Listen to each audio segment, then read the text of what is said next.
The time my friend wouldn't stop staring at a painting. Have you ever got lost in an obsession? So engrossed in an infatuation that you simply disappeared from the world at large? Have you seen a dear friend isolate themselves from their friends, their family, their work, only to one day simply disappear altogether? That's what I think happened to an ex-coworker of mine. And it all started when we received an anonymous donation of a painting. I used to work at a public art museum in a decent-sized city. We weren't exactly rivaling the Met or anything, but sometimes we'd get a traveling exhibition with artwork from somebody you may have heard of. Our permanent exhibitions had paintings from around the state and the city, as well as private donations of European paintings from well-to-do families in the city. We acquire our works of art through proper channels. Somebody sends somebody else an email, then it gets delivered or picked up. Normal, right? That painting, however, was left by the back door, wrapped in brown butcher's paper, with the words, "Take it," written in black marker across the front. Half wondered why they didn't just throw it away. We're pretty generous in accepting art pieces, if it's at least by someone remotely famous and we can verify it. Or even competently done then, we either accept it or ship somewhere else if we don't have room. So when I found it by the back door, next to the dumpster, I brought it inside and laid it flat on the desk in my office. When I peeled back the brown paper wrapping, I was underwhelmed. The painting was of an unremarkable house, painted mostly white, gray-tiled sloped roof, a porch, 4 windows on the first story, 5 windows on the second story. It was daytime as well, with a few trees poorly painted in the background. Architecture didn't look particularly characteristic of anything I knew of, and I couldn't even tell where in the country it was from, or when.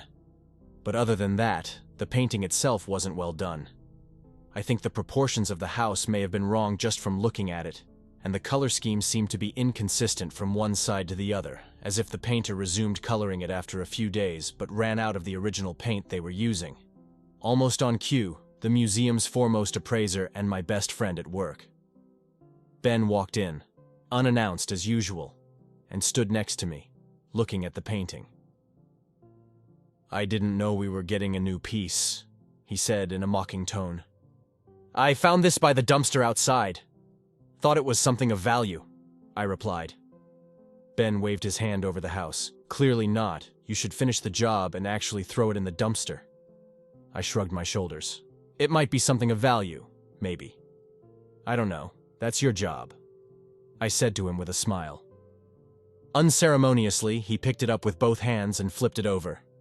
"Something family house. N. something Lena. I think half the job is done. Somebody's family home in North Carolina." He pointed to the corner of the back of the frame.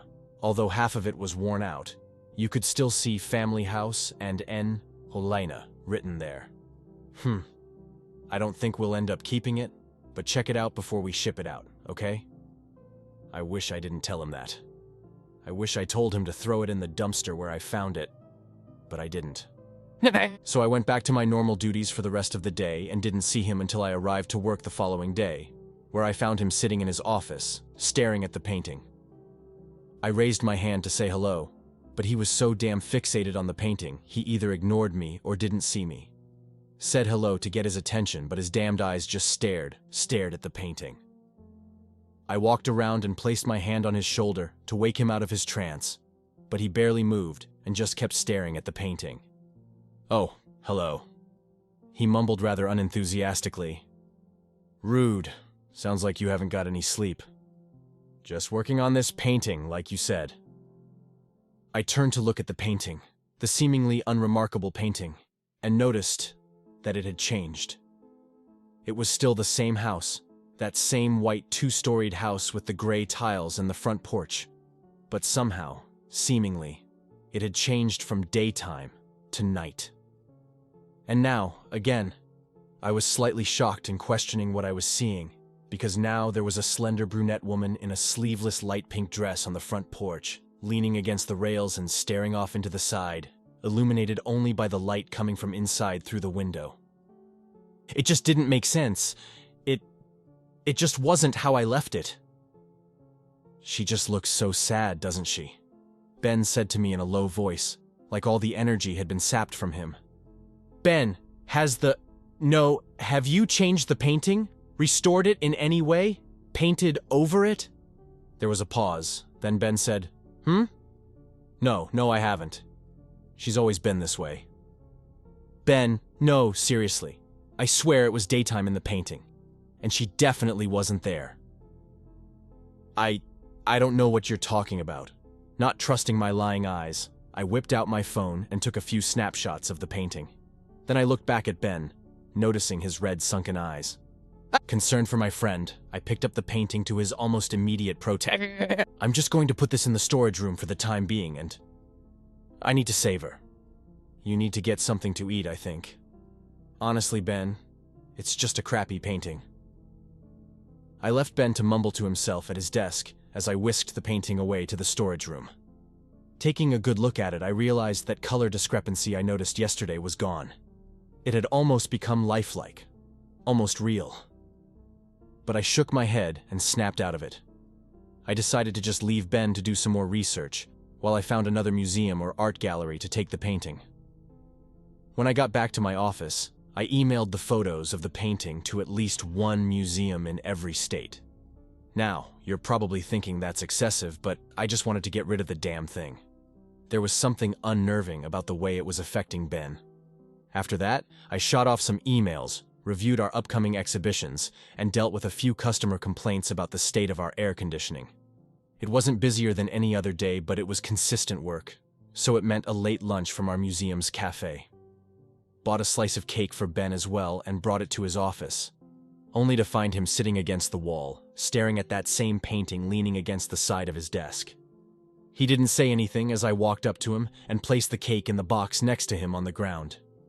Then I took another look at that damned painting. It was daylight now, the White House surrounded by the vibrant green colors of the grass and trees surrounding it.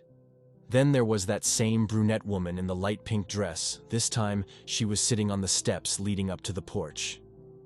But here was the thing. It was like she was staring straight ahead at us. I struggled to take out my phone. My hands were so sweaty and fumbly, but I eventually found the pictures I had only taken this morning, confirming that the painting had changed from night to day, and showing that the woman had moved. In all my years at the job, I'd never seen anything quite like it.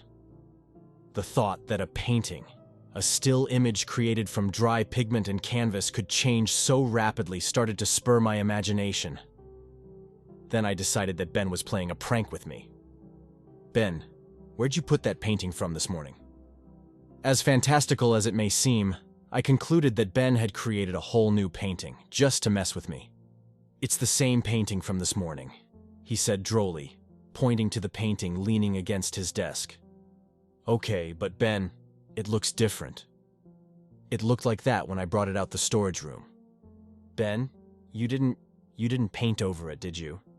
Improve on the painting? He looked at me incredulously. How dare you accuse me of painting over it? How could you think this painting needs to be improved in any way? I stood back a little. It wasn't like Ben to be so defensive. Kidding. Didn't think you did. Really. Something was up with him, and it was starting to bug me. But not wanting to start a fight with my best friend, I decided to change the subject. So, have you at least discovered where the painting is from? Ben shook his head in the negative. Not even the general area? Did you at least confirm it's American? Again, Ben shook his head. When? Who? He shook his head. Snap! So have you found anything about the painting at all? Have you done anything besides stare at this painting today? I just can't take my eyes off her. She simply... I looked at the painting and then shook my head. Ben, maybe I've been overworking you lately. Take the rest of the day off, okay, bud? He looked at me for an instant and then straight back at the painting. Look, sometimes we become obsessed with our job at the museum, become overawed with the history we handle, knowing there can be centuries, sometimes even millennia of stories behind a simple painting. But Ben was starting to scare me, so I went over to the painting and picked it up, flipping it so Ben could only see the back of the frame. When I did, he sprang up immediately and came within inches of my nose. What are you doing? Why did you... Go home. I'm not kidding. I'm ordering you to go home. He looked at me real funny. I'd never seen it from him before, as if he was weighing whether or not he could take me on in a fight. My knees started to shake a little bit, and I readjusted my grip on the frame. In those types of moments, you start to think with such clarity. And all I could think of was how absurd it was that Ben was becoming so agitated over such a dumb painting. But we didn't fight. Ben walked out of the room and didn't say a word, leaving me standing there with the painting and an unopened box of cake lying on the ground. Came in the next morning to my office, and the first thing I checked was my emails. Like I do every morning, but one email in particular came from a museum on the East Coast. I'm not going to say where. I don't want people to give them trouble. It was from one of their appraisers who apparently knew the identity of the painting I found a few days ago. I'll just copy and paste the email here. I think I have an answer to the identity of the painting in the screenshot you've attached. It's an old painting from the local area. Dates just after the turn of the last century. The first stories appear around 1906. But the painting may be earlier than that. Legends say the painting was an amateur work from an Audrey LeBlanche, a young housewife who found herself bored and alone in her new marriage to a local well-to-do playboy who was forced to settle down. Well, he didn't, and often left her home alone for weeks at a time, presumably off drinking and having affairs. Long story short, she wanted a divorce but is pressured from her own parents and her husband's parents to stay together. She feels trapped and kills herself. Tragic but mundane. However, legend goes that the husband found the painting after her suicide and sells it for pennies to a local gallery. But then there's stories of men just gazing at painting all day, like it had some trance. Then there were reportedly acts of vandalism that occurred frequently, changing the scene from day to night and vice versa, and including the likeness of the woman in the painting. Then, apparently it was stolen, only for it to reappear. Then stolen again, only for it to reappear again. If you ask me, the painting itself isn't that great, but our museum would love to have as a tourist draw to bring in the local true crime audience as well as the urban legend crowd. If you would kindly organize to send it to us, it would be much appreciated. That last line was music to my ears after all the recent strangeness since I found it. So I practically rushed to the storage room to pack the painting myself. Except it wasn't there. I searched and searched, but I couldn't find it. I was at a loss. I knew I put it there last night. There were only a few people who had access to the storage room, including me, and Ben was sitting at his desk, eyes fixated on that painting leveled on the desk in front of him. I slowly walked up to desk. As I came closer, I could see the changes that occurred. It was late evening. A faint orange glow seemed to surround the White House with gray tiles. And there she was, the brunette wearing her light pink dress, leaning against the front fence, Audrey LeBlanche. She was staring down at the ground, her eyes almost closed, her brow furrowed, her lips pouting. She looked lonely. "Ben," I said as I looked at the painting. "I found out where the painting's from in an email I sent yesterday." Ben didn't say anything. "It has a bit of a weird history, but good news. They've agreed to take the painting off our hands. Which is great, isn't it? I mean, it's not like it's from the local area, and it doesn't exactly fit in with our current exhibition's themes, so it's fantastic that they've agreed to take it. Which means we'll get it packed up and shipped out this afternoon." "No," he said softly. "Look, I get it. Sometimes you see something in art that others don't see, but that's just part of the job, right? To let go of works of art. To stop obsessing with—" My hands slowly drifted towards the painting's frame as I said this, my fingers firmly grasping the frame before I suddenly yanked the painting off Ben's desk. Almost reflexively, as if every survival instinct activated all at once, Ben lunged out of his chair, over the painting, and locked my head in his arm. I gasped for breath, being suffocated by my best friend. All I could do was claw at Ben's arms as they tightened around my neck. Ben spewed obscene curses at me, which was enough to alarm the rest of the office. Thus, 2 of the 300-pound security guards that we employed at the museum rushed to the office and struggled to stop Ben from throttling me to death. They eventually succeeded, of course. After pulling Ben away, I was bent over on all fours and watched Ben being dragged away, kicking and screaming, cursing me with, even more, obscenities and slurs that I never thought Ben was even possible of dreaming of. Truly, It was as if my friend was gone and had been replaced with some deranged lunatic. Apparently, he kept going like that for 15 minutes before the police arrived, where he was subsequently thrown in the back of a police car and spirited off to the nearest station. One of the guards said Ben wouldn't shut up about her and how I was trying to keep her away or something. Needless to say, I was given the rest of the day off and told to take as much time off as I needed. The museum director was apparently worried that Ben had been overworked and was afraid I might snap like Ben. But I was stuck in a malaise for the rest of the day, barely eating, struggling to sleep. When your best friend tries to kill you, the fun gets sucked out of life, you know? However, I didn't want to take time off and I was back in the office the next day. My first order of business was to send that damn painting off to the East Coast, as far away from me as possible.